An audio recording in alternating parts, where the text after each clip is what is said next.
So how do you know if your testosterone levels are healthy? Well, I'm gonna give you a couple of the things that I use without taking a test to know if they're in the right ballpark. Now, it might not be exact, but these are signs that can tell you you're in the right direction or you're in that right ballpark. So one of the main things that I make sure, all right, and it's just something that if it's not going on, I try to adjust something in whether it's my diet, my sleep, or my training, and that's morning wood. So if you're waking up and your guy is standing at attention, then you're probably good in regard to testosterone.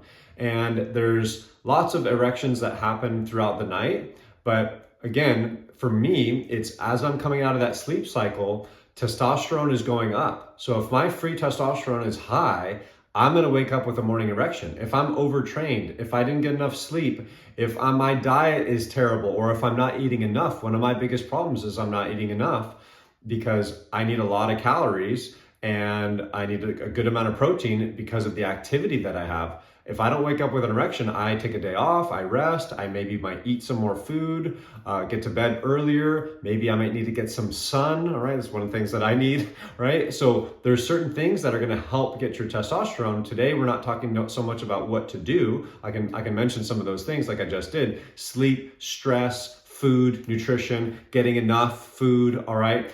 Getting better quality food, that's another thing as well. Getting enough water, getting enough rest, taking time off in between your sessions if you're working out.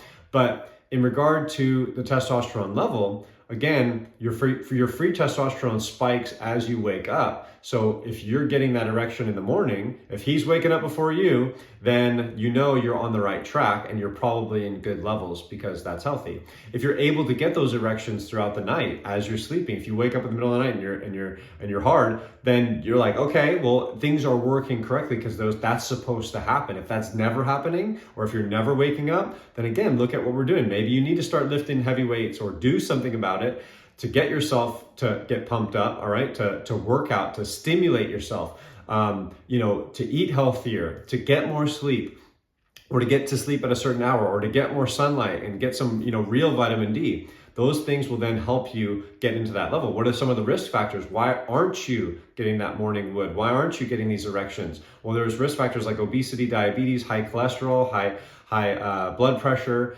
anxiety, depression. All those things have been shown to decrease that. But what decreases testosterone? All of those risk factors. If you're overweight, if you have diabetes, if you have high cholesterol, if you have high blood pressure, if you have anxiety, if you have depression. Now, maybe you're anxious or depressed because you don't have high testosterone. Well, if we're going to combat that, we've got to look at these stress relieving things to be able to calm ourselves down, and you'll find that a lot of those things will go away.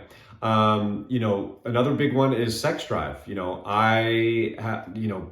Feel like I'm 13. I've felt like I'm 13 since I'm 13. So I guess I have a healthy balance of that. So if you don't have any sex drive, that's one way to tell, hey, maybe something's going on. And I know when I'm, not as feeling like a teenager, feeling like I want to, I'm looking at women and things are going around. It doesn't mean that I have to act on that. But what I'm saying is if you're not interested, if you're like, that's not a good sign, right? Of course, you don't want to be someone who's going out and just, cheating on your wife and things like that. That's not what we're talking about. But I'm saying the interest factor. That's one way. If you're in a relationship and you're not interested in sex with them, something might be going on in regard to, again, your levels of testosterone. So where's your sex drive at? Where are those erections? For me, that's just a simple way that I can tell because it happens consistently every single morning. And if it doesn't happen, I'm like, okay, well, what's going on?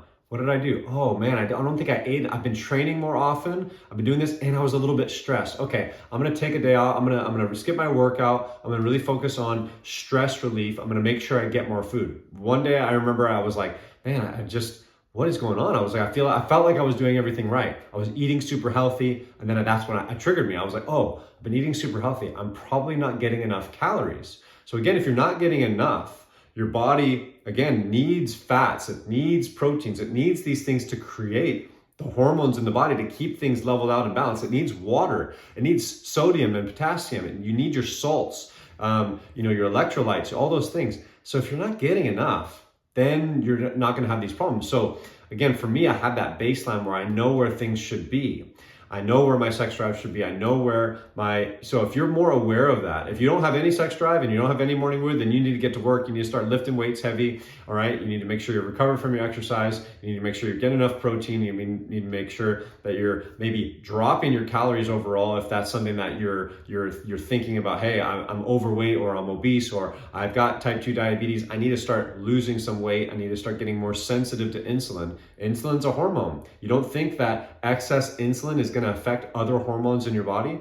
Yes, it's a signaling hormone. It signals to a lot of other things in the body to help processes go. It helps you build muscle. This is why, bodybuilders take insulin, because they want to spike that insulin so they can push all this protein that's in their system into the muscles. But what do? They stimulate their body by tons and tons of exercise and testosterone and growth hormone and all these other things. So if you don't have any of that stuff going on and you have a lot of insulin going up, it's just going to push everything into these fat cells, and that's not where you want things to go. So what we want, again, is that healthy balance. And for me, just those two simple things make it so easy for me to, again, start going back and thinking about what have I been doing in the past that might be contributing to why I'm not getting morning wood, or I don't have any sex drive at the moment. Again, we want to keep these things in balance. So if you're someone who has an overactive sex drive and that's all you're thinking about, maybe you need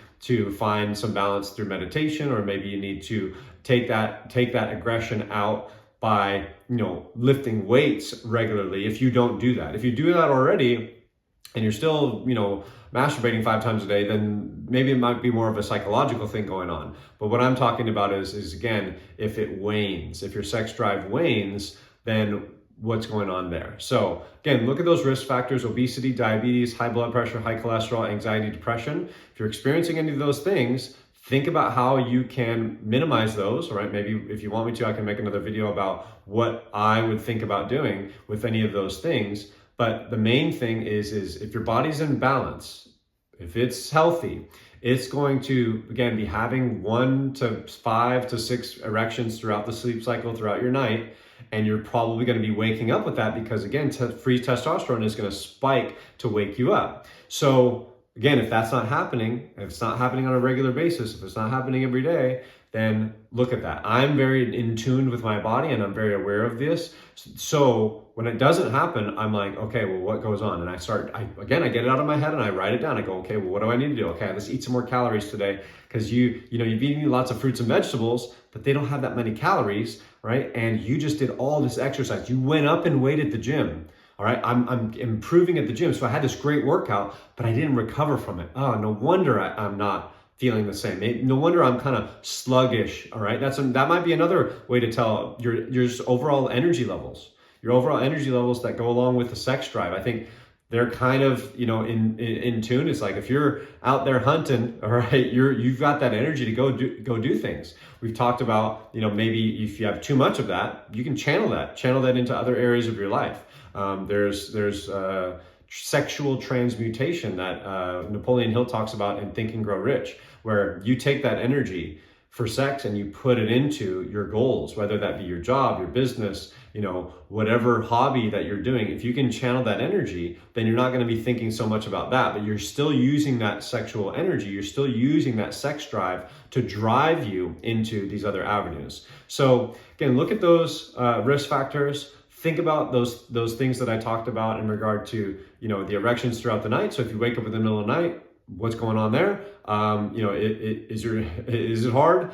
You wake up with morning wood, and then your sex drive, and then your energy levels overall. So those are some just quick, easy ways to start, again, journaling every day. Yes, I had one. No, I didn't. And if it starts getting more yeses, then you're doing things right. If it's more nos, then again, look at those risk factors. Take a look at those. I'm going to write all this stuff down in the description so you guys can have a little bit of note with that as well. But that's what I would look at. And it's a very, very easy way for me to tell. I don't have to go get my blood drawn, right? And what's interesting about that is when those things are on point, my workouts look really good. My body looks really good. belly fat is down. You can see my lower abs, like everything, all the signs look good. So again, if you don't want to go and get a blood test and do all these different things, and those things can fluctuate as well. So maybe one day it's good, maybe. So again, for me, these are just simple signs and symptoms that I look for in my everyday life that help me to know that I'm on the right path. So I hope that helped you out. And if you have any questions with that, shoot me a comment. Thank you.